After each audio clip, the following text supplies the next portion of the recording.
నమస్తే నేను Priya welcome to BN voice of nation. Kuruma సంఘంలో యువతను తీసుకురావాలి అనే ఉద్దేశంతో ప్యానెల్ 2 కార్యవర్గం రాష్ట్ర కురుమ సంఘం ఎన్నికల బరిలో నిలిచింది అని ప్యానెల్ 2 అధ్యక్షుడు దొడ్డి శ్రీనివాస్ తెలిపారు. సంగారెడ్డి జిల్లా రామచంద్రాపురంలో ప్రధాన కార్యదర్శిగా పోటీ చేసేందుకు సాయిని ఎంపిక చేసిన నేపథ్యంలో సమావేశం నిర్వహించారు. సంగారెడ్డి జిల్లా రామచంద్రాపురానికి చెందిన సాయిని కురుమ సంఘం రాష్ట్ర ప్రధాన కార్యదర్శిగా పోటీ చేసేందుకు ఎంపిక సమావేశం నిర్వహించారు. ఈ సందర్భంగా ప్యానెల్ 2 రాష్ట్ర అధ్యక్షుడు దొడ్డి శ్రీనివాస్ మాట్లాడుతూ గత అధ్యక్షుడు ఇష్టానుసారంగా వ్యవహరిస్తున్నారని, కురుమ సంఘంలో చాలా మంది ఉన్న వారి అభిప్రాయానికి విలువ లేకుండా నిర్ణయాలు తీసుకుంటున్నారు అని అన్నారు. ఇందులో భాగంగానే వేరే వారికి 5 ఎకరాలు కేటాయించారని, అలాగా 5 కోట్లు ఇచ్చారని ఆరోపించారు. కురుమ సంఘంలో యువత ఉంటే అభివృద్ధి చెందుతున్న ఉద్దేశంతో యువతని ఎన్నికల్లో నిలబెడుతున్నట్లు ఆయన చెప్పారు. సంఘంలో జరుగుతున్న అవకాశాలపైన కానీ మీరు మాట్లాడిన సమస్యలపై వీళ్ళు పోరాడికి మేము ఎటువంటి సహాయ సహకారాలకైనా మేము వస్తాము. మేము కూడా ఈ సమస్యలపై పోరాడడానికి సిద్ధంగా ఉన్నాం. మా సంఘం నుంచి మీకు ఎటువంటి సహకారమైనా మా సంఘం నుంచి అందించడానికి మేము సిద్ధంగా ఉన్నాం. ఇంకోటి అయితే ఈరోజు పదవులు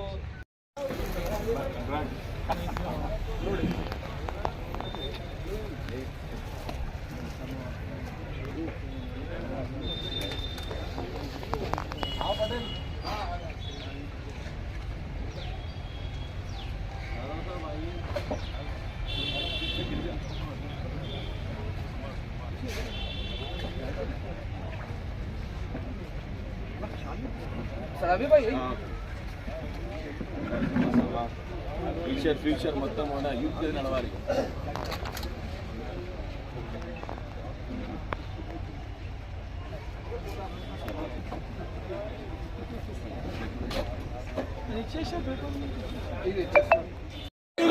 కురుమల ఐక్యత, కురుమల ఐక్యత, జై కురుమ, జై కురుమ, జై జై కురుమ, జై కురుమ, కురుమల ఐక్యత, కురుమల ఐక్యత, సాధిద్దాం దొడ్డి కొమర ఆశయాలను, సాధిద్దాం దొడ్డి కొమర ఆశయాలను, అమర్ రహే, అమర్ రహే దొడ్డి కొమర, అమర్ రహే.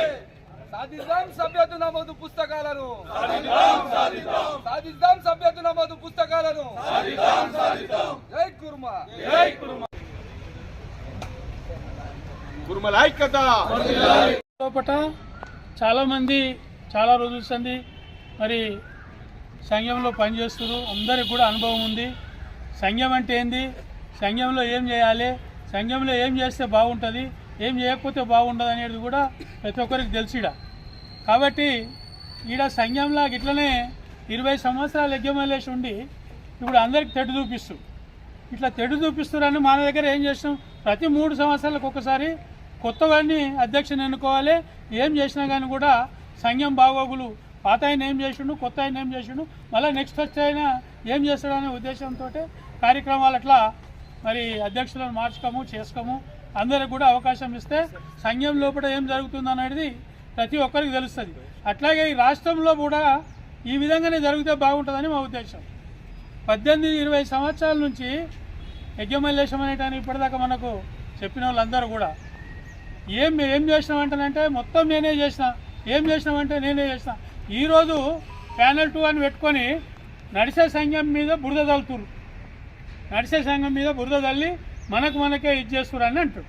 నువ్వు మంచిగా చేస్తే ఈ ప్యానెల్ 2 పెట్టవలసిన అవసరం ఏముంది, లేకపోతే ఇంకోటి పెట్టవలసిన అవసరం ఏముంది, ఇప్పుడు కేవైసీ పెట్టవలసిన అవసరం ఏముంది. గురునాథ్ గారు కానీ, అదేవిధంగా ముత్తు సంపత్ గారు కానీ, ఇంక ఇలాంటి వాళ్ళు చాలామంది ఉన్నారు. వీళ్ళందరూ కలిసి నీ మీద విమర్శలు చేయడానికి కారణమేమి? మేము ఒకటే చెప్తున్నాం, ప్యానెల్ 2 తరఫు నుంచి మరి ఖచ్చితంగా ఇగో మేము పదవులు లేకున్నా కానీ కూడా రేవంత్ రెడ్డి గారి దగ్గరికి పోయినాం. మా సంఘంలోకి ఇంతమంది మెంబర్లు ఉన్నాడు, 30 నుంచి 35 వేల మంది ఉన్నాం. మాకు ఖచ్చితంగా 1% 12 నుంచి 13 ఎమ్మెల్యే సీట్లు ఇవ్వంట అని చెప్పేసి అడిగాం. ఆయన మాకు అప్పుడు టైం ఇచ్చేసి ఇచ్చేస్తే సరే మంచిది, మీరు 12 అంటే 12 కాదు, ఒక 4-5 మాత్రం ఇస్తా, ఖచ్చితంగా గెలిపించుకోరని చెప్పడం జరిగింది. అదేవిధంగా కేసీఆర్ దగ్గర కూడా పోయినాం. కేసీఆర్ దగ్గర కూడా పోయి మీ దాంట్లో కూడా ఖచ్చితంగా మరి ఇట్లా అందరం కూడా 35,000 మంది ఉన్నాం కాబట్టి 35 లక్షల మంది ఉన్నాం కాబట్టి మీరు కూడా అన్ని పార్టీలలో ఇస్తారు, మీరు కూడా ఇవ్వాలంటే ఆయన కూడా నలుగురికి ఇస్తా, మీరు గెలిపించుకోరండి అని చెప్పిండు. మరి బీజేపీలో కూడా పోయినాం, మాట్లాడినాం, వాళ్ళు కూడా ఇచ్చారు. నీ ముఖానికి 20 సంవత్సరాల నుంచి ఏ కుటుంబాల కన్నా ఎమ్మెల్యే కానీ, ఎమ్మెల్సీ కానీ, లేకపోతే మన జడ్పీటీసీ కానీ, ఎంపీపీ కానీ, సర్పంచ్ కానీ, లేకపోతే వార్డు మెంబర్ కానీ, లేకపోతే కౌన్సిలర్ కానీ, లేకపోతే కార్పొరేటర్ కానీ, ఏడనన్నా నువ్వు అడిగి కుల సంఘానికి ఏమన్నా చేసినావా?